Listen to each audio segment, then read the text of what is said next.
Est-ce que quelqu'un ne peut pas seulement m'écouter, mais comprendre qu'il faut changer sa façon de vivre avec Dieu?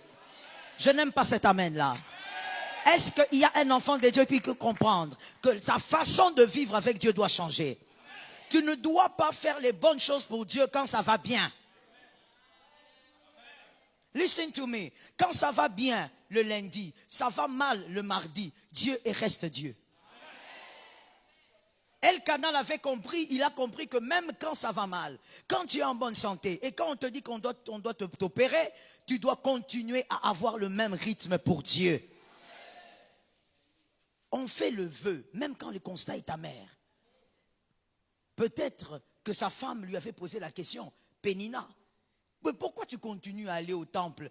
Le fameux Dieu, il ne te donne pas ce que tu cherches. Ta fameuse femme là, tu as commencé à prier pour elle depuis des années. Ça fait maintenant 10 ans. Elle n'a toujours pas d'enfant. Pourquoi tu continues à faire le vœu? Arrête de faire le vœu. Elkanah faisait la même chose chaque année. En parlant seulement d'Elkanah, c'est pourquoi je te dis tout à l'heure, on en parle moins des fois. En parlant d'Elkanah, Dieu n'a pas envoyé un prophète n'importe où. Ce n'est pas seulement à cause de Anne, c'était aussi à cause de son père. Ce n'était pas n'importe quel père. Ça va mal, mais la Bible dit, il monta ensuite avec,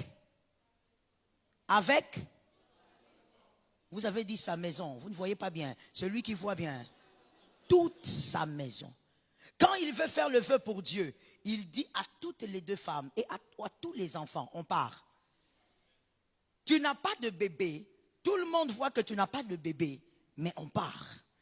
Toute ma maison va obéir à Dieu même si nous constatons des choses amères. Est-ce que Dieu peut me donner dans cette assemblée des hommes et des femmes comme ça? Des hommes et des femmes qui suivent Jésus même quand les choses sont amères.